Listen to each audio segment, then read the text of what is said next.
Chapter number 2 ની અંદર exercise number 5 કે જેની અંદર નીચેના વ્યવહારો શ્રી ગણેશના ચોપડે કયા ખાતે ઉધાર કરશો અને કયા ખાતે જમા કરશો એ કારણ સહિત જણાવો. તો અહીંયા 1 થી 20 ટ્રાન્ઝેક્શન તમને આપેલા છે ચોપડીની અંદર.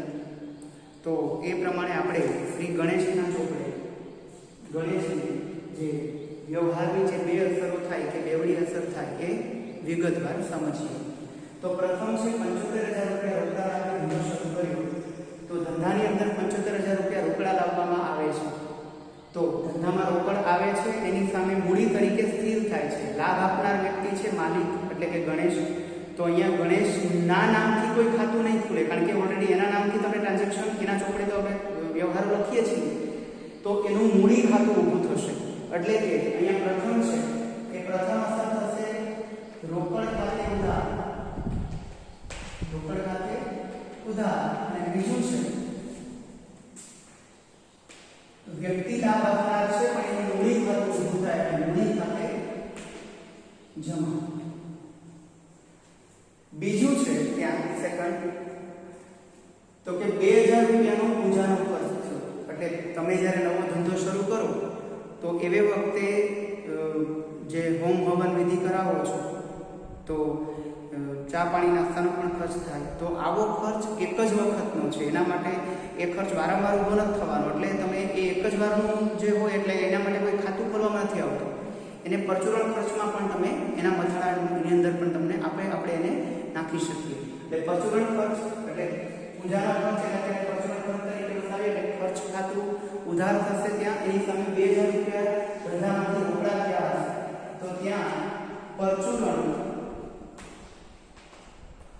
ખર્ચ ખાતે ઉધાર. અને બીજું ધંધામાંથી રોકડ કે મિલકત છે તો રોકડ જાય છે, રોકડ જાય તો જમા, રોકડ ખાતે જમા થશે. એટલે કે ખર્ચ ખાતું ઉધાર થાય અને રોકડ ખાતું જમા થશે.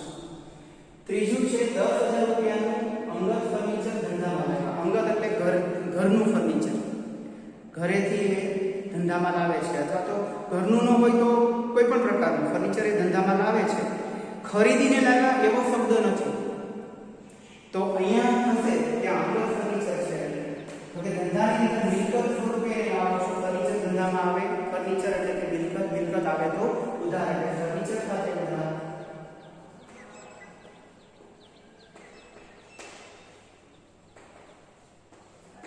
એની સામે જો એ અંગત ફર્નિચર છે એટલે કે ધંધાની અંદર આ વસ્તુ મિલકત સ્વરૂપે તમે લાવો છો પણ એ મૂડી સ્વરૂપે મિલકત સ્વરૂપે ત્યાં સ્થિર થાય છે. એટલે લાભ આપનાર વ્યક્તિ કોણ તો કે ગણેશ. અને ગણેશનું ખાતું કયું? વ્યક્તિગત ખાતું તો કે મૂડી ખાતું. તો ત્યાં મૂડી ખાતું જમા, મૂડી ખાતે છે. આપણે મૂડીનો જે પારિભાષિક શબ્દ ભણી ગયા એમાં ધંધાનો માલિક ધંધામાં જે રોકડા રૂપિયા લાવે, સ્ટોક લાવે, માલ લાવે કે મિલકત લાવે, આ બધું જ ધંધાની અંદર જો સ્થિર થાય તો એને મૂડી તરીકે ઓળખવામાં આવે. હવે માનો કે ખરીદીને લાવે છે તો વસ્તુ અલગ છે. તો ખરીદીને લાવશે તો એ રોકડા રૂપિયા ચૂકવશે એની સામે, કાં બેંક થ્રુ ચૂકવશે ને કાં વ્યવહાર ઉધાર હશે. તો કાં રોકડ ખાતું જમા થશે, કાં બેંક ખાતું જમા થશે ને કાં ઉધાર વ્યવહાર હશે તો એ સામેની વ્યક્તિનું ખાતું જમા થશે. અત્યારે વ્યક્તિ અંગત ફર્નિચર ધંધામાં લાવે છે, એનો મતલબ કે ઘરનું ફર્નિચર છે એ ધંધામાં લાવે છે રોકાણ માટે. તો એ ગમે ત્યારે પાછું લઈ જશે તો એ મૂડી સ્વરૂપે ત્યાં સ્થિર થશે એટલે મૂડી ખાતું ત્યાં આપણે જમા કરી શકીએ. અહીંયા ખરીદી શબ્દ હોત તો ટ્રાન્ઝેક્શન અલગ આવે, તો પછી રોકડેથી ફર્નિચર ખરીદીને લેવા એ પ્રકારે અહીંયા રોકડ ખાતું જમા થાય. જો અંગત ફર્નિચર એવો શબ્દ ન હોત તો. એના પછી ચોથું છે 30,000 રૂપિયા સ્ટેટ બેંક ઓફ ઇન્ડિયામાં ભર્યા. હવે તમે બેંકમાં રકમ ભરો છો એનો મતલબ કે તમારી બેંક સિલક વધે છે અને એની સામે રોકડા રૂપિયા ધંધામાંથી જતા રહે છે. તો ટ્રાન્ઝેક્શન આની અંદર આવી ગયેલું છે બેંકમાં રૂપિયા ભરવા. તો અહીંયા સૌપ્રથમ સ્ટેટ બેંક ઓફ ઇન્ડિયામાં રૂપિયા ભરો એટલે બેંક લાભ લેનાર છે એ વ્યક્તિ ખાતું, લાભ લેનાર ઉધાર થાય એની સામે રોકડા રૂપિયા જાય એટલે રોકડ ખાતું જમા થાય. એમ ન વિચારવાનું હોય તો બેંક સિલક વધે એટલે બેંક ખાતું પણ ફરી હર હાલતમાં બેંક ખાતું જ ઉધાર થાય અને એની સામે રોકડ ખાતું જ જમા થશે. એટલે અહીંયા થશે બેંક ખાતે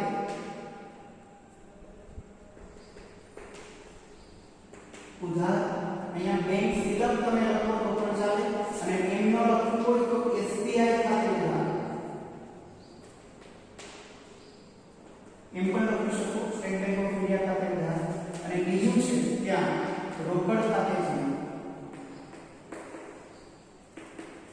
તો આ ટ્રાન્ઝેક્શન બે રીતે થશે કે કામ મિલકતની સામે એક મિલકત આવે છે એની સામે મિલકત જાય છે અને એમ ન સમજવું હોય તો એસબીઆઈ એટલે કૃત્રિમ વ્યક્તિ લાભ લેનાર છે એનું ખાતું ઉધાર કરીએ છીએ એની સામે મિલકત ધંધામાંથી જાય છે. 30,000 રૂપિયા પત્ની પાસેથી લોન લીધી. તમારી જે ગણેશ જે છે એની પત્ની પાસેથી એને લોન લીધી છે એટલે લોન એટલે ઉછીના નાણાં છે. એ ભલે ઘરની વ્યક્તિ છે પણ અત્યારે ધંધામાં એ લોન આપે છે એટલે ઉછીના નાણાં આપે છે. તો ધંધામાં 30,000 રૂપિયા રોકડા આવશે. તેમાં પહેલું ખાતું ખુલશે રોકડનું ખાતું. તો કે રોકડ ખાતે ઉધાર. રોકડ મિલકત છે, રોકડ ખાતે ઉધાર થશે. અને બીજું ગણેશની પત્ની એ લોન આપે છે કે લોન આપનાર વ્યક્તિ લાભ આપનાર છે એટલે લાભ આપનારનું ખાતું જમા થાય. તો એ લોન ખાતું ખાલી જમા ન કરો. પત્નીની લોન કેવો શબ્દ લખી લઈએ. પત્નીની લોન ખાતે જમા. એના પછી 20,000 રૂપિયાની ખરીદી કરી રકમ ચૂકવી. 20,000 રૂપિયાની તમે ખરીદી કરી. ખરીદી કેની કરી હશે તો કે માલની ખરીદી હશે. એની સામે રકમ ચેકથી ચૂકવો છો એટલે ધંધામાંથી બેંક સિલક ઓછી થાય છે એટલે કે મિલકત ઓછી થાય છે. માલ આવે છે એની સામે મિલકત એટલે કે બેંક સિલક ઓછી થાય છે. તો ખરીદ ખાતે ઉધાર થશે. ખરીદ ખાતે ધંધામાં માલ આવે છે ઉધાર ખરીદ ખાતે ઉધાર. તે ચેકથી રકમ ચૂકવો છો. એક તો ખરીદ ખાતું અને એક ચેકથી રકમ ચૂકવો છો એટલે બેંક ખાતું જમા થાય. તો બેંક ખાતે જમા. બેંક લાભ આપનાર બને છે અથવા એમ ન સમજવું હોય તો ધંધામાંથી બેંક સિલક ઓછી થાય છે એટલે કે એક માલ આવે છે એની સામે મિલકત ઘટે છે. સાતમું ટ્રાન્ઝેક્શન છે 42,000 રૂપિયાનું વેચાણ કર્યું રકમ ચેકથી મળી. તમે 42,000 રૂપિયાનો માલ કોઈને વેચી દો છો એની સામે તમને રકમ ચેકથી મળે છે. ચેકથી મળે એનો મતલબ કે ધંધામાં રૂપિયા આવે છે ખરા પણ બેંકના અકાઉન્ટમાં આવે છે. તો તમારી બેંક સિલક વધે છે એટલે કે મિલકત વધે તો બેંક ખાતે ઉધાર. આ રૂપિયા તમારી બેંકમાં પડે છે કે બેંક અકાઉન્ટમાં પડે છે એનો મતલબ કે બેંક સિલક તમારી વધશે એટલે મિલકત વધે. એની સામે ધંધામાંથી શું ગયું તો કે વેચાણ કર્યું એટલે માલ ગયું. માલ જાય છે વેચાણથી તો ત્યાં જશે વેચાણ ખાતે જમા. વેચાણ ખાતે ત્યાં જમા થશે. એટલે કે ધંધાની અંદર માલ જાય છે એની સામે મિલકત વધે છે. 22,000 રૂપિયા બેંકમાંથી ઉપાડો. 22,000 રૂપિયા બેંકમાંથી ઉપાડો તો ફરી બેંક છે એ લાભ આપનાર લાભ આપનાર બને. ધંધામાં રોકડ આવે છે તો રોકડ એ મિલકત છે. રોકડ ખાતે ઉધાર.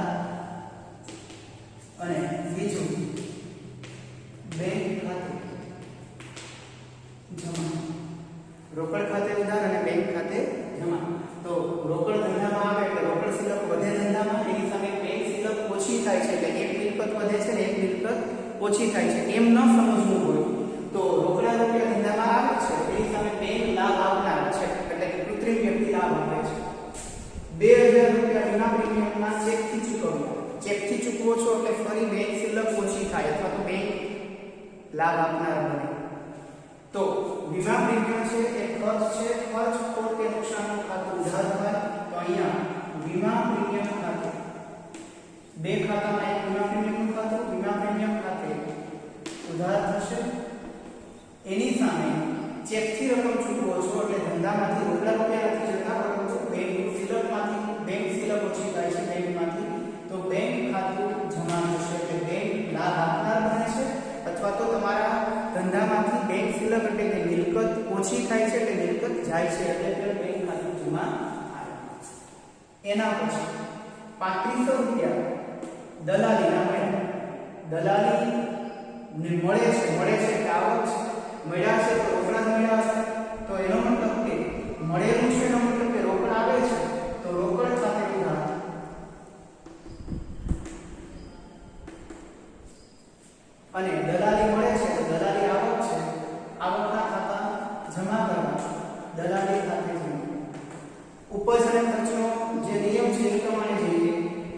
ખર્ચ ખોટ કે નુકસાન ખાતે ઉધાર અને આવક ઉપજ લાભ કે નફા ખાતે જમા. એટલે દલાલી આવક છે, આવકનું ખાતું જમા થશે. 12,000 રૂપિયાનો માલ દાણીને વેચ્યો, રકમ ચેકથી મળી. દાણી છે એ વ્યક્તિનું નામ છે. હવે સમજીએ બરાબર તો કે વ્યવહાર છે પૂરેપૂરો રોકડ વ્યવહાર છે. તમે માલ વેચો છો એટલે માલ ધંધામાંથી જાય, એની સામે ચેકથી રૂપિયા મળે છે. તો બેંક સિલક માલ જાય છે એની સામે બેંકમાં રૂપિયા આવે છે, એટલે બેંક સિલક વધે છે. તો એક ખાતું બેંકનું ખાતું એટલે બેંક ખાતે ઉધાર, અને બીજું માલ ધંધામાંથી જાય છે તો માલ ધંધામાંથી જાય છે તો વેચાણ ખાતે જમા. આમાં દાણી જે વ્યક્તિ છે તે વ્યક્તિનો ક્યાં ઉલ્લેખ આવશે નહીં, કારણ કે વ્યક્તિની સાથે જે લેવડ દેવડ છે, ટ્રાન્ઝેક્શન છે, ઓલરેડી પતી ગયું છે. તમે એને માલ આપ્યો એના બદલામાં એને તમને ચેક આપી દીધો છે, એટલે તમારે એનું નામ ધંધાના ચોપડે ચાલુ રાખવાની જરૂર નથી. ધંધાના ચોપડે નામ ક્યારે ચાલુ રાખવું પડે તો કે ઉધાર વ્યવહાર હોય અને હિસાબ કિતાબ કરવાનો બાકી રહી ગયો છે તો જ તમારે એ વ્યક્તિનું ખાતું ફરજિયાત નામાના ચોપડે ઉદ્ભવવું, એટલે કે એને ઊભું કરવું પડે, અને ત્યારે જ એ ખાતું ત્યાં ઉદ્ભવે. વ્યક્તિનું ખાતું એ પણ ઉધાર ટ્રાન્ઝેક્શન હોય તો જ, કાં તો સામેની વ્યક્તિ લેણદાર હોય અથવા તો સામેની વ્યક્તિ દેવાદાર હોય. 8,000 રૂપિયાનો માલ દીપક પાસેથી ખરીદ્યો, રકમ ચેકથી ચૂકવી. તમે ફરી અહીંયા માલ ખરીદો છો પણ રકમ ચેકથી ચૂકવી દો છો, એટલે દીપકની અહીંયા હવે કોઈ જરૂર નથી. એટલે દીપક છે એની સાથે ટ્રાન્ઝેક્શન ઓલરેડી પૂરું થઈ ગયું છે. તો 8,000 રૂપિયાનો માલ તમે ખરીદો છો એટલે એની સાથે રકમ ચૂકવી દો છો. તો ધંધામાં શું થયું તો કે માલ ખરીદીએ એટલે ખરીદ ખાતું એટલે કે માલનું ખાતું ઉદ્ભવે, અને એની સામે રકમ તમે ચેકથી ચૂકવો છો એટલે ધંધામાંથી બેંક સિલક ઓછી થાય છે. તો ધંધામાં માલ આવે ત્યારે ઉધાર અને ખરીદ ખાતે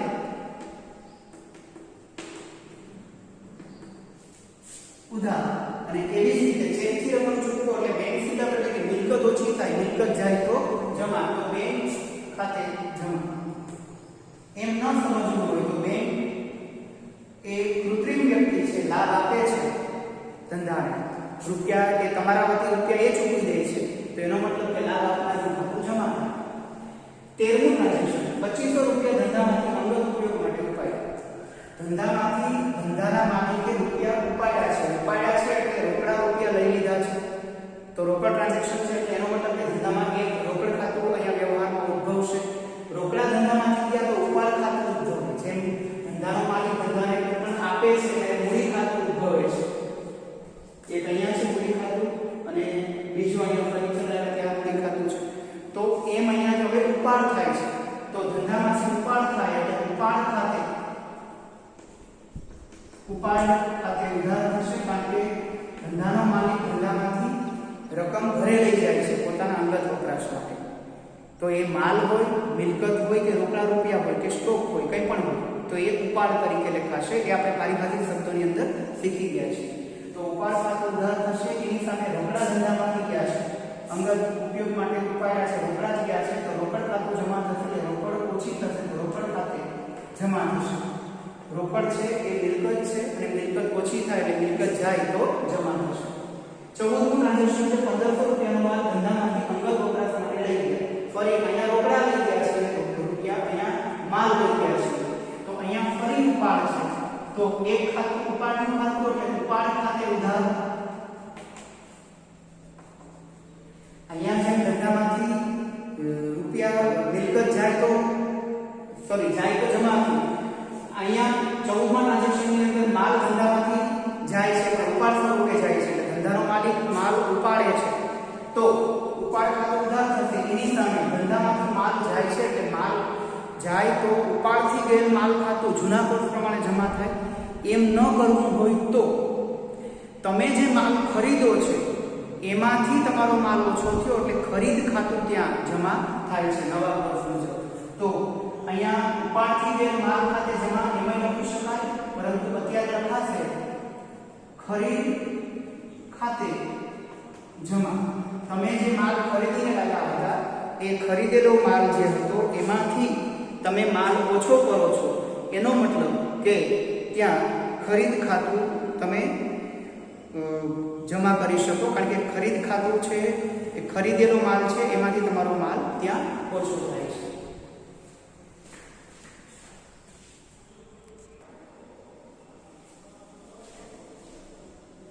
ત્યાં 15 નું ટ્રાન્ઝેક્શન તો કે 2000 રૂપિયાનું ડિવિડન્ડ ચેકથી મળ્યું, ચેક બેંકમાં ભર્યો છે.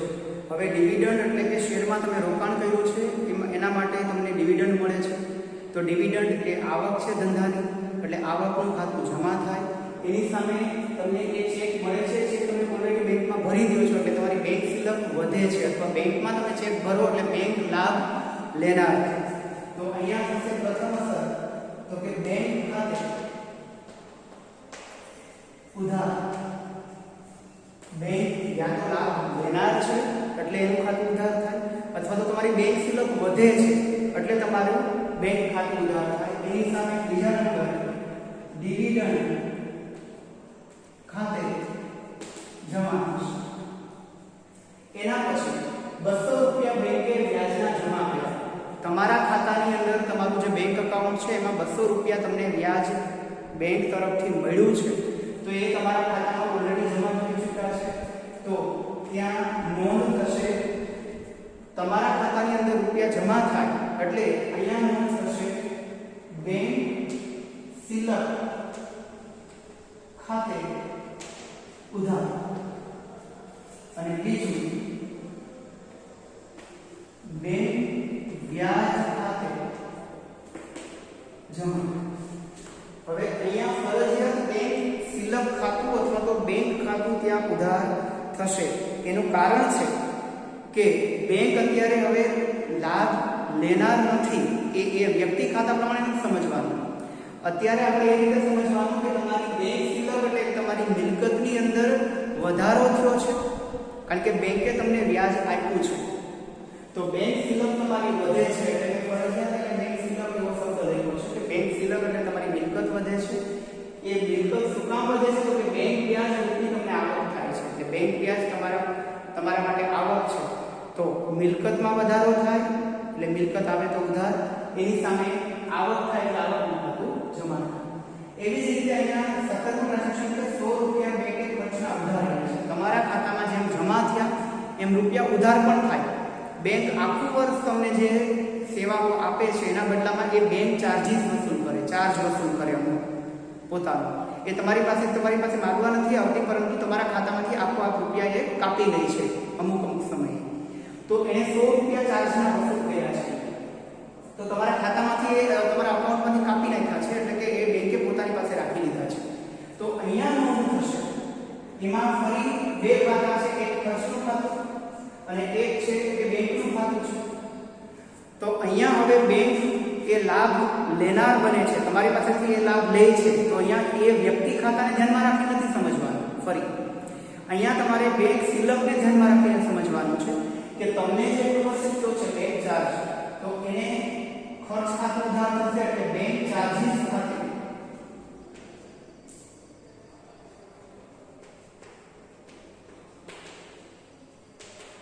બેંક ચાર્જીસ ખાતે ઉધાર. તે બીજું ધંધામાંથી તમારી બેંક સિલક, બેંકે જે રૂપિયા કાપ્યા એ બેંક સિલક ઓછી થાય છે, તો બેંક સિલક ખાતે જમા. ધંધામાં ખર્ચ થાય, ખર્ચ તો કે નુકસાન ખાતું ઉધાર છે, એટલે તમે ધંધામાંથી મિલકત જાય છે એટલે જાય તો જમા. અહીંયા જુઓ મિલકત વધે છે એની સામે આવક આવે છે, અહીંયા ખર્ચ થાય છે એની સામે મિલકત ઘટે છે. એટલે હવે આ જે ટ્રાન્ઝેક્શનો છે એની અંદર જો તમે બેંકને કૃત્રિમ વ્યક્તિ તરીકે લ્યો તો ટ્રાન્ઝેક્શનની અંદર ગોટાળો ઊભો થાય. એટલે તમારે ફરજિયાત અહીંયા તમારે બેંક જે સિલક છે એ સિલકને ધ્યાનમાં રાખી અને આ ટ્રાન્ઝેક્શનને બેવડી અસરમાં સમજવા પડે. 300 રૂપિયા મજૂરી ચૂકવી છે, એનો મતલબ કે મજૂરી ખર્ચ છે, ચૂકવ્યા છે, તો રોકડે ચૂકવ્યા છે એટલે ખર્ચ ખાતું ઉધાર થાય, તો કે મજૂરી ખાતે ઉધાર. અને બીજું રોકડા જાય છે તો રોકડ ખાતે જમા થશે. મજૂરી ખાતે ઉધાર અને રોકડ ખાતે જમા. એના પછી બીજું ટ્રાન્ઝેક્શન કે લોનનું વ્યાજ 350 રૂપિયા ચૂકવ્યું છે, એનો મતલબ રોકડા જગ્યા આવશે, સીધી વાત છે. અને લોનનું વ્યાજ એટલે લોનનું વ્યાજ ચૂકવ્યું છે